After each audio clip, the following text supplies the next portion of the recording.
Só recapitulando o capítulo anterior, que tem como tema Cristo, o superior instrumento de Deus no céu e na terra, que onde nós paramos. E hoje no capítulo 2, nós vamos ver o tema Cristo, o eterno Melquisedeque de Deus. E para nós compreendermos esse tema de hoje, nós precisamos abrir a nossa Bíblia e fazer a leitura lá em Gênesis, no capítulo 14. Então vamos lá? Pega a sua Bíblia aí, abre junto comigo. Vamos fazer essa leitura. Lá em Gênesis, no capítulo 14, no versículo 18, a Bíblia diz assim: E Melquisedeque, rei de Salém, trouxe pão e vinho, e era este sacerdote do Deus Altíssimo. Eu vou ler até aqui. Então, o que a Bíblia tem a nos dizer sobre Melquisedeque, nós podemos encontrar nessa primeira leitura, aqui em Gênesis, no capítulo 14. E Melquisedeque, esse nome Melquisedeque, ele aparece somente 3 vezes na Bíblia, em 3 livros, aliás, na Bíblia, que é em Gênesis, que nós acabamos de ler, em Salmos, e em Hebreus, que é o livro que nós estamos abordando aqui nessa nossa disciplina, tá bom? Tomando nota também que essa disciplina ela tem como objetivo demonstrar o ministério atual de Jesus e a ligação da carta dos Hebreus, que nós estamos vendo agora, com os livros de Apocalipse e Levítico. E nesse capítulo aqui nós vamos ver muitas passagens em Levítico que vão abordar sobre o ministério do sacerdote. Então as informações que nós temos sobre Melquisedeque aqui em Gênesis é que ele é um rei de Salém, e que ele é o sacerdote, aliás, do Deus Altíssimo, ok? E passando para o segundo ponto que nós vamos abordar, Cristo, ele é o sacerdote semelhante a Melquisedeque, tá? Nós vimos que Melquisedeque, conforme a Bíblia, ele foi um sacerdote do Deus Altíssimo, né? Ele era um sacerdote do Deus Altíssimo. E lá em Hebreus, no capítulo 5, no versículo 6 ao versículo 8, a Bíblia diz assim: Como também diz no outro lugar, tu és sacerdote eternamente segundo a ordem de Melquisedeque, o qual nos dias da sua carne, oferecendo com grande clamor e lágrimas, orações e súplicas ao que o podia livrar da morte, foi ouvido quanto ao que temia. Ainda que era filho, aprendeu a obediência por aquilo que padeceu. Então, nesse capítulo que nós acabamos de ler aqui em Hebreus, ele está se referindo a Jesus Cristo. Então, a própria Bíblia, ela demonstra a semelhança de Cristo e Melquisedeque, nesse versículo que nós acabamos de ler, dizendo que Cristo é o sacerdote eternamente conforme a ordem de Melquisedeque, que conforme Gênesis, foi rei de Salém e sacerdote do Deus Altíssimo, ok? Então, para nos aprofundarmos mais nesse tema, nós vamos ver agora, compreender, na verdade, o ministério do sumo sacerdote, já que nós estamos falando aqui em sacerdote do Deus Altíssimo, né? E então aqui nós vamos entrar em vários versículos em Levítico, tá bom? Em Levítico, onde vai abordar sobre o papel do sumo sacerdote, qual era o trabalho desenvolvido pelo sumo sacerdote ali diante do povo. O sumo sacerdote, ele desenvolvia o trabalho espiritual e cerimonial mais significativo e importante do sistema religioso dentre os israelitas, tá? Oficiando durante as grandes festividades e observações religiosas, tá? Arão foi o primeiro sumo sacerdote levítico descrito na Bíblia, tá bom? A consagração e instalação oficial do sumo sacerdote se davam através da unção com óleo.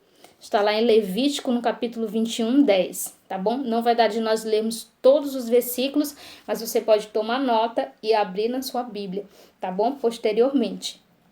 O sumo sacerdote, ele precisava dedicar-se ao trabalho sem interrupção, mesmo por ocasião da morte dos pais ou de outros parentes, tá? Em Levítico, no capítulo 21, também vai abordar sobre sobre esse papel do sumo sacerdote, tá? O sumo sacerdote ele não poderia ter defeitos físicos, tá? No princípio da instituição sacerdotal, os sumos sacerdotes eles podiam casar-se apenas com virgens israelitas. Lá em Levítico também 21 vai falar sobre isso. Posteriormente houve alteração e os sumos sacerdotes podiam contrair matrimônio com viúvas de outros sacerdotes, tá? Demonstrando assim que a seriedade dos relacionamentos, a seriedade do casamento na vida daquele que é chamado por Deus, tá bom? E é aqui que nós estamos falando do sumo sacerdote naquela época. No Velho Testamento, o sumo sacerdote tinha inicialmente o ofício de queimar incenso sobre o altar de ouro. Já no Novo Testamento, esta prática poderia ser oficiada também pelos sacerdotes, tá? Isso está transcrito, está escrito em Lucas, no capítulo 1, versículo 7 e 8, tá? O incenso na Bíblia, assim como o altar, ele simboliza uma oração, tá? Um sacerdote teve sua vida marcada pela oração. A oração do sacerdote não deve ser um propósito específico, mas um estilo de vida abundante na presença de Deus. Então, eles eram homens totalmente voltados à oração, tá? Isso era um estilo de vida de cada sumo sacerdote naquela época. O sumo sacerdote ele precisava lavar suas mãos e pés antes de ministrar no santuário, tá? Isto não era meramente uma questão de higiene ou estética, mas uma questão de vida ou de morte, tá? Isso está exposto lá em Êxodo 30, 19, 21. Então, esse sumo sacerdote ele tinha um papel muito importante espiritual e cerimonial diante do povo de Israel, dos israelitas. Ele não poderia adentrar de qualquer maneira no santuário, tá? No templo de Deus. Então, ele precisava seguir todos esses critérios à riscas. Se o sumo sacerdote contraísse lepra, ele tinha que renunciar e se retirar do cargo. Bom,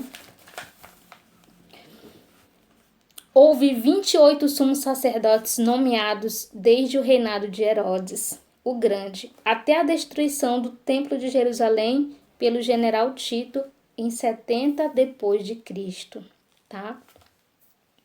Antes de Davi, os sumos sacerdotes eram Arão, Eleazar, Finéias, Eli, Abiúde, Aías e José. Nos dias de Davi, havia 2 sumos sacerdotes, Sadoque e Abiatar, que possuíam igual autoridade.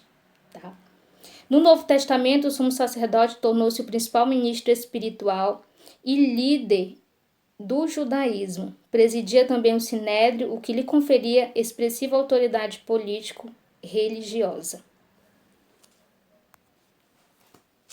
Na página 29, nós vamos ver que há uma diferença entre o sacerdócio transitório e o sacerdócio eterno. No sacerdócio transitório, o sacerdote ele precisava oferecer primeiramente sacrifício por ele próprio, no dia da expiação, e depois ele oferecia o sacrifício pela nação, tá? Isso está lá em Levítico, no capítulo 16, tá bom? No sacerdócio eterno, que é o sacerdócio de Cristo Jesus, não foi oferecido sacrifício algum por ele próprio, pois ele não tinha pecado, tá? Então disse, eis aqui vem para fazer, ó Deus, a tua vontade. Hebreus 10, versículo 7. No sacerdócio transitório, o sacrifício ele era repetitivo, precisando ser repetido todo ano pelo sacerdote. No sacerdócio eterno, não. O sacrifício oferecido é definitivo. Por isto, Jesus pode bradar na cruz, Pai, está consumado. Tá? Foi isso que ele declarou, Pai, está consumado. O que Cristo realizou é suficiente para levar a humanidade à eternidade. Tá? Jesus diz, eu vim para que tenham vida e vida em abundância. Tá? O sacerdócio de Melquisedeque era local. O de Cristo é universal. O sacerdócio de Melquisedeque era regional porque estava limitado à terra e à região de Jerusalém. O sacerdócio de Cristo não, é universal, abrangendo toda a terra. O sacerdócio de Cristo é global. Cristo Jesus, sacerdote, nomeado por Deus. Sim, uma nomeação sacerdotal vinda de Deus.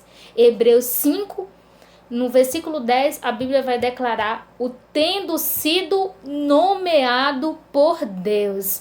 Cristo Jesus foi nomeado por Deus, tá? E algo que os capítulos em Hebreus declaram é que Jesus é o sumo sacerdote, tá? O superior que abençoa o inferior. O que esse tema quer trazer? Lá em Hebreus, no capítulo 7, no versículo 7, a Bíblia vai dizer assim: ora, sem contradição alguma, o menor é abençoado pelo maior. Melquisedeque abençoou Abraão, nós vimos lá em Gênesis, no capítulo 14. Após este voltar de ferir, Kedor Arlomé. Como Melquisedeque possuía uma postura ministerial maior e superior à de Abraão, Cristo, sem dúvida alguma, possui uma postura ministerial maior para nos abençoar, quer sejamos ministros do Evangelho ou ovelhas do rebanho de Deus. Então, Cristo está numa posição superior a mim, a você, superior a Abraão, superior aos anjos, superior a Moisés, como nós vimos no capítulo anterior. E ele tem nas suas mãos o poder, ele tem nas suas mãos a bênção sobre a nossa vida, né? E é isso que Cristo ele deseja, porque ele é poderoso para nos abençoar, como o livro propõe aqui nos ensinando que Cristo ele é poderoso para abençoar. No seu sermão aos judeus, Pedro, ele esclareceu que o projeto de Deus sempre foi o de abençoar todas as nações, começando pelos judeus, descendentes de Abraão, e alcançando os gentios. Cristo é poderoso para abençoar. Lá em Atos, no capítulo 3, no versículo 25 ao 26, a Bíblia diz: vós sois os filhos dos profetas e da aliança que Deus estabeleceu com vossos pais, dizendo a Abraão: na tua descendência serão abençoadas todas as nações da terra. Tendo Deus ressuscitado o seu servo, enviou primeiramente a vós outros para vos abençoar, no sentido de que cada um se aparte das suas perversidades. Amém? Então nós encerramos por aqui esse capítulo 2. Agora eu quero que você tome nota de todos os versículos, tá? E que você faça a atividade proposta no capítulo 2, o exercício, tá bom? Que você possa se aprofundar nesse conhecimento, tá bom? Se aprofundar também com outras bibliografias que possam acrescentar, tá bom? Nesse nosso conteúdo. E até a próxima aula. Tchau, tchau!